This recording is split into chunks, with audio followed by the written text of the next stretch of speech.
Have you done anything to work with other agencies to tackle the human and drug trafficking in Indian country related to the border crisis? Since the president has been in office, Congresswoman... That is a yes or no question. Can you answer? Would you please answer my question? Mr. Chairman, can you let the secretary answer the question? She's not answering my question. Congresswoman, since the president has been in office, he has restarted the White House Council on Native American Affairs. These are issues that we discuss. We take an intergovernmental approach to all of Indian country. What have you done specifically to work with Mayorkas to close the border in order to protect our tribal communities from the cartel criminal activity? Congresswoman, that is not in the department's mission. We manage our public lands, so and I take it that means you've done nothing. Treaty obligations of our nation's Indian You have not tribes. done anything to work with Mr. Mayorkas, is that correct? No, ma'am. Okay. I want to clarify a few things. You are the Secretary of the Interior, correct? You are not the Secretary of Homeland Security, correct? The jurisdiction for border enforcement largely falls under the Secretary of Homeland's department. Is that correct? That is my understanding. And I think it is profoundly unfair of a line of attack to come in for explicitly targeting a secretary whose jurisdiction is legally bound for not being nominated to a different department. And I think it's profoundly important that we have clarity here on the jurisdiction of the Interior. I also find it very odd that there seems to be this push for you to be coordinating with Secretary Mayorkas when the Republican majority has voted to impeach Secretary Mayorkas on no evidence, with no allegation of a specific crime. And yet, if their allegation is that this is a reckless individual, they also seem to be alleging here that you should somehow be responsible for working with that. So that, to me, also, I find to make no sense, and also cuts to the core of what this whole immigration thing is about here, which is, unfortunately, not a solution, but politics. And it's about not making sure that we solve this issue, not providing a path to citizenship, not ensuring that we are providing resources to judges to adjudicate these cases, but to continue to restrict the resources and policies necessary so that there continues to be a problem, so that it can continue to run a news cycle. We are better than this. Who is enforcing this on-demand gender check? You didn't put that into the bill. Seems a little creepy that we don't know who's going to be determining genders here. Ms. Hageman, I'm deferring to you. You're the only one that wants to speak on this. It's interesting, you're the only one who wants to speak on this. No one else will even touch this, because it's kind of creepy that you're setting up on-demand gender checks. Kind of obvious. Order? Are you calling me creepy? I'm saying it's creepy that you're setting up an on-demand gender check and you won't tell us how you're going to enforce it. May I respond to that? Will you engage in it colloquially? Tell me how you're going to enforce it, yes. Well, according to the U.S. boxing transgender policy, they're the ones that plan on doing the inspection. The athlete has declared that her gender identity is female and has completed gender reassignment surgery. So not protecting girls and women how do they inspect protects us. That, I guess you're going to have to ask the Boxing Association. Shouldn't you know? This is your bill. They're the ones that have adopted the policy. I reclaim my time.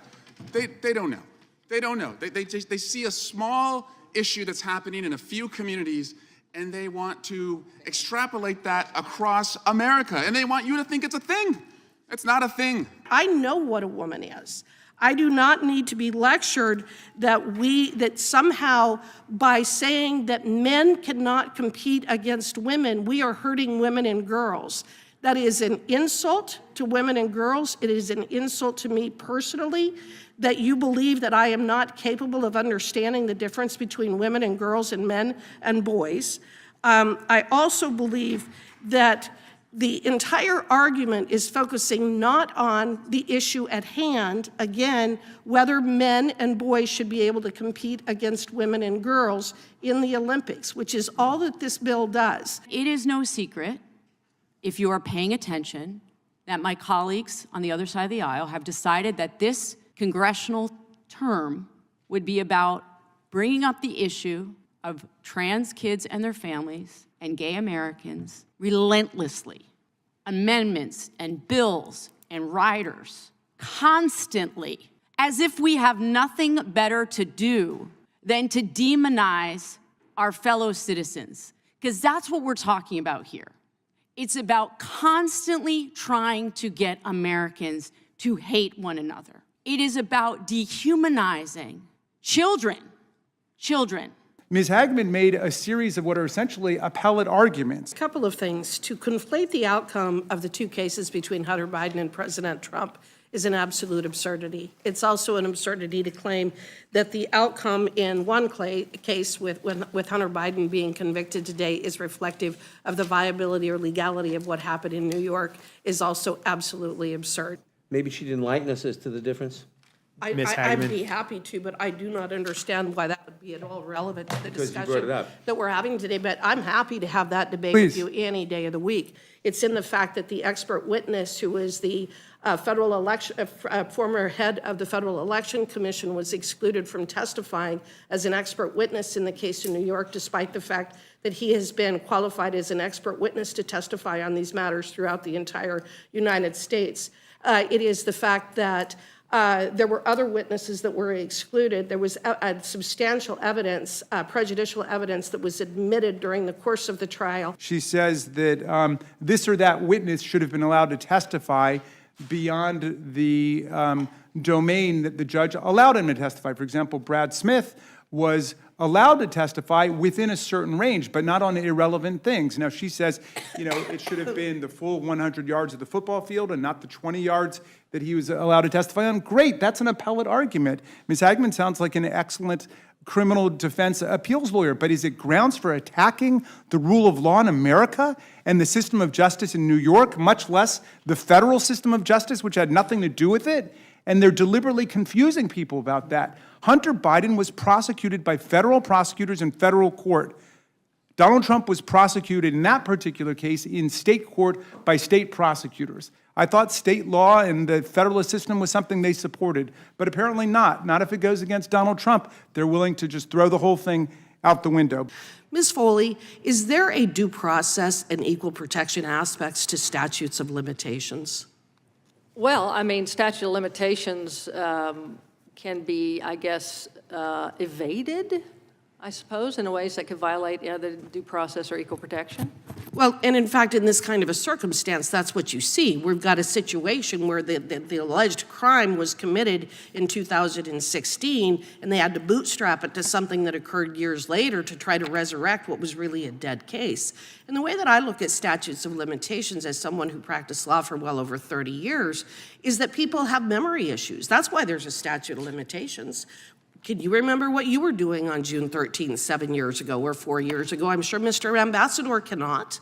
Before I start my line of questioning, I just have to make a comment about something one of my colleagues said earlier on the other side of the aisle. There was implication made that E. Jean Carroll must have had memory problems. She couldn't possibly have remembered what happened to her. And I just am so incredibly shocked by that statement. I can tell you, when someone has been sexually violated, they don't forget who did it. A jury found him liable, him being the former president, for sexually abusing and defaming E. Jean Carroll. Those are the facts. A jury found that. And I just think it's shocking that somebody on this committee would not only attack juries, we are the Judiciary Committee after all, the onslaught against juries on this committee is shocking to me, but also to use time in committee to further defame E. Jean Carroll. I do not believe that it is kind or compassionate to erase biological women and girls and pretend that they are the same thing as a man who claims to be a girl. I do not believe that that is kind and compassionate. I do not believe that it is kind or compassionate to allow men and boys to dominate women's athletics. I do not believe that it is kind or compassionate to deny a girl a college scholarship because a boy was faster and stronger. Stop attacking Republicans simply because we're trying to protect women and girls. We are very sincere in our belief that it is critically important that women and girls are able to access and participate in athletics. We believe that it is incredibly important that 13-year-old girls are able to play volleyball and basketball without the risk of being injured by a man or a boy. Gentleman from California is recognized. I guess it's a good thing that some folks on the other side are now interested in what happens in a locker room, and we're not going to look the other way. Okay? I'll accept that. But this is something that is not a thing. It's not a thing. We have things happening in our community that are a thing. Kids getting mowed down by assault rifles at their school, that's a thing. Young women in their community having IVF treatments banned, that's a thing. Women being forced into government-mandated pregnancies, that's a thing. And those are all things that we can address in this committee. But okay, I'll play out this exercise with y'all. How are you going to enforce this? I know I'm yielding to somebody over there. Tell me, how are you going to enforce this? This is an on-demand gender check that you want to be a part of now. So who's enforcing it? Is Mr. Jordan enforcing it? Is Mr. Gates enforcing it? There are things, gun violence, fertility bans, government-mandated pregnancies, those are things. This is not a thing. Ms. Jackson-Lee, who has a bill to address the targeted violence against the transgender community, that's a thing. That's something we should be working on. This is not a thing, and so I just invite my Democratic colleagues who have so passionately spoke on this to continue to passionately speak on this, but to just reject this as a thing. And thank you for caring about what happens in locker rooms. I yield back. Gentleman yields back. Yep. The gentlelady from Indiana is recognized. Secretary Haaland, I'm going to say it because I think it's important too. You are the first Native cabinet secretary in the history of the United States. Is that correct? Yes, Congresswoman. Let alone the first Indigenous woman to ever serve as a cabinet secretary in the history of the United States from either party. Is that correct? Yes, Congresswoman. I find the notion or the suggestion, and it's not just because of your identity, it is because of your record, the insinuation that you do not care for, or the insinuation that you are not extraordinarily attentive to tribal issues to be deeply offensive. It is deeply, deeply offensive. And you are not in a position to speak up for yourself because you are an eminent professional, and I'm going to say it.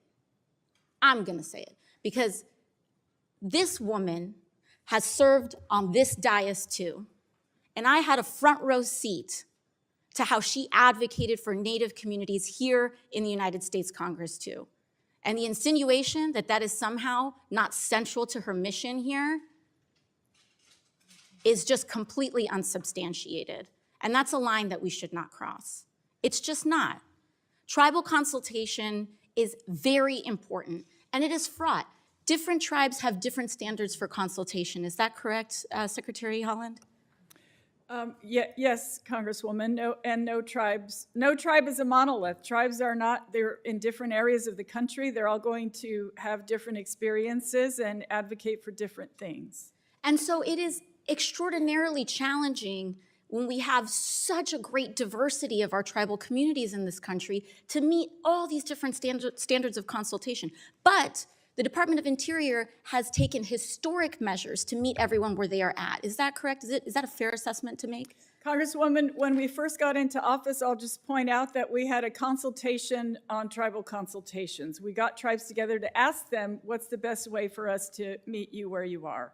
And so we take that information and it helps us, guide us through how we do consultations for various issues through the various bureaus and offices, but also in general for Indian country. Thank you very much, Secretary Holland. And while I am sure that there are places where we always can improve, and there are places where we can always make sure that we meet people better, I want us to be very mindful about the individual that we are speaking to here, and to make sure that we're doing that with respect. And with that, I yield back. At the top, I'd like to ask unanimous consent to enter into the record New York Times article from June 2023, how the GOP picked trans kids as a rallying cry. Objection. Gentleman objects. So here we are, spending time once again, using our valuable time to pick on a class of people in this country. I believe I'm the only person on this committee who represents the LGBTQ community, though I always say that we know of. And I have to tell you, I've been absolutely stunned by the amount of time and energy that we have spent in this Congress talking about trans kids, their parents, gay Americans, that somehow my community is the source of all that is wrong in this country. And I want to associate myself with the remarks of Ms. Jackson Lee from Texas and Ms. Jayapal from Washington. This is about basic humanity. This is about dignity. As a former teacher, I can tell you it is hard enough to be an adolescent without getting all of these messages from our elected officials that somehow they are not worthy, they are not loved. And some of the rhetoric that I hear right now in this body is about making them less than human. And all they want to do is live their lives. Attend school, have friends, participate in sports. Know that their government is not using every opportunity to fan the flames of fear and hatred. Now, I understand that there are some people in this room and in this body as a whole that may actually believe the rhetoric, may actually believe that you are doing good. But I'm telling you, it has a devastating effect on children, on teens, and their parents. In this committee, we had a hearing on trans kids generally and the danger, essentially, they were to the American way of life. And right there in that seat, we had a conservative Republican woman who came to talk about her experience trying to raise her trans kid and what it felt like for her to sit in this body and have members of her own party try to treat her as if she were somehow doing damage to her child by simply trying to hold her for all that she was. I don't believe that you think you're doing real damage, but I'm telling you, you are. This is not how we should be spending our time. We should be spending our time uplifting Americans, alleviating suffering, letting Americans know that we believe in them and we support them. And not this fear-mongering, this constant fear-mongering in this Congress. People who just want to live their lives and the families who love them. I yield back.